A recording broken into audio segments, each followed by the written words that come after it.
செய்தியை பார்த்து கொண்டிருக்கிறோம். F4 கார் பந்தயம் குறித்து தற்போது நாம் தமிழர் கட்சியின் தலைமை ஒருங்கிணைப்பாளர் சீமான் தன்னுடைய கண்டனத்தை தெரிவித்திருக்கிறார்.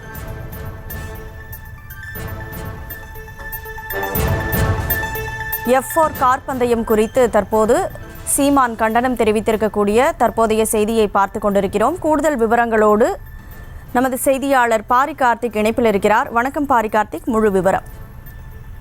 வணக்கம். தற்போது இருக்கும் சூழலில் ஃபார்முலா 4 மகிழுந்து பந்தயம் அவசியம்தானா என்று நாம் தமிழருடைய ஒருங்கிணைப்பாளர் சீமான் கேள்வி கேட்டிருக்கிறார்.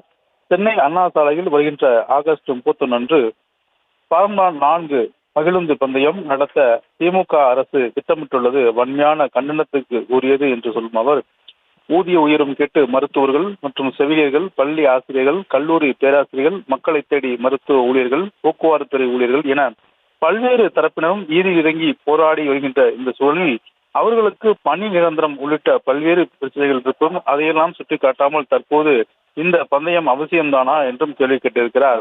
அரசு ஊழியர்களுக்கு ஓய்வூதியம் கொடுக்க முடியாதால் ஓய்வு பெறும் வயதை 58 60 தற்போதும் பழைய ஓய்வு திட்டத்தை நடைமுறைப்படுத்தாத சூழலில் இந்த பந்தயம் தேவைதானா என்றும் கேள்வி கேட்டிருக்கிறார்.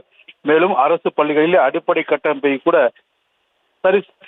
சரி செய்ய தனியார் முதலாளிகளிடம் கையேந்தும் அளவிற்கு தமிழ்நாடு அரசு தள்ளப்பட்டுள்ள நிதி நிலைமை மிக மோசமாக உள்ள நிலையில் ஆடம்பர மகிழுந்து பந்தயம் தேவைதானா என்றும் கேள்வி கேட்டிருக்கிறார். ஏற்கனவே ஒலிம்பிக் சதுரங்க போட்டிகளை சென்னையில் நடத்தி அதற்காக பல நூறு கோடி செலவிட்டு அரசு சாதித்தது என்ன என்றும், அதனால் தமிழ்நாட்டு மக்களுக்கும் தமிழ் மக்களுக்கும் ஏற்பட்ட நன்மைகளை ஒன்று சொல்ல முடியுமா என்றும் கேள்வி கேட்டிருக்கிறார். அப்படியே உங்களுடைய தனிப்பட்ட விருப்பத்திற்காக மகிழுந்து பந்தயம் நடத்தினால் அதை மக்கள் பயன்படுத்தும் தீவுத்திடல் அண்ணா சாலையில் தான் நடத்த வேண்டுமா?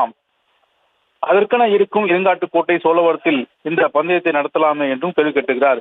குறிப்பாக மாவட்டந்தோறும் ஏழை குழந்தைகள் விளையாட்டு திறனிருந்து பயிற்சிகளுக்கு செலவு செய்யாமல் கையேந்தி இருக்கும் சூழலில் தற்போது கார் பந்தயம் நடத்துவதால் யாருக்கு என்ன பயன் என்று நாம் தமிழருடைய ஒருங்கிணைப்பாளர் சீமான் கேள்வி கேட்டிருக்கிறார்.